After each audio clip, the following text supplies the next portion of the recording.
Ines, thank you very much for joining us here at Thank you for inviting me. CeDEM17. Can I offer you a glass of wine? Sure, let's drink. Typical, yeah, it's always good when it's so hot. Yeah. Typical for this region. To the Austrian election. Thank you. Cheers. Could you tell me your thoughts on innovative public management practices in a nutshell? Sure. So I think we talk about innovation in public management as the cure for everything, the big problems that we can tackle, and we usually have a very positive spin on those things. But what it really is that we have tons of entrepreneurs in small little pockets all across government, not just central, but also state and local.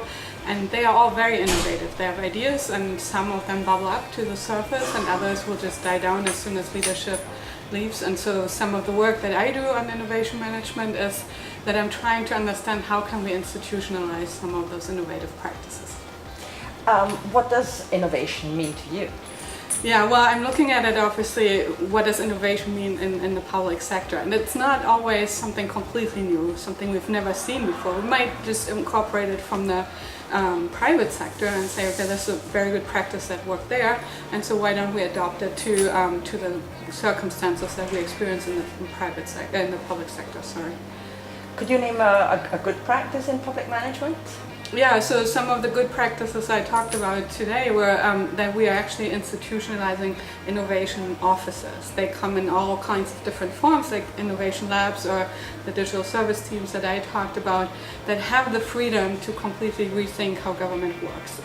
That doesn't mean that they don't have to obey the rules and norms and regulations. They're there for a reason. But they can question, what have we done so far? Did it make sense? And are citizens actually using those services? Could you name a bad practice in public management too?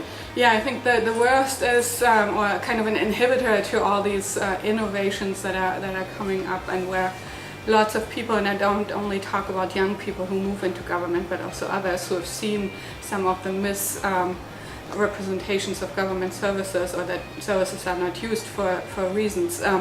If they are met with the criticism, we can't do this, or we've always done it this way, or this is not what the public sector is about, right? And that they are pushed back into their corner and are not speaking up anymore and are not innovative. And what do you think will we be talking at CeDEM 2027, so in 10 years' time? What will the topics be? I don't like to look into the crystal ball. I think it's too much guessing. My hope would be that we talk about shared infrastructure, that like a shared database, for example, and that we move data about citizens and voluntarily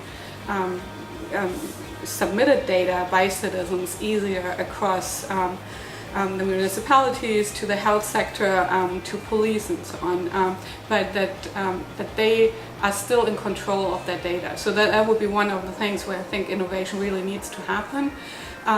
So that most of the EU countries, for example, would have a digital ID, and that's useful for all walks of lives and not just single purposes, because then people will never use those types of innovations. Thank you very much for answering my question. Thank you so much. Cheers. Cheers. Am I the only one actually drank the wine? No, there's a couple other ones. Okay, don't do an outtake. She was drinking the whole No.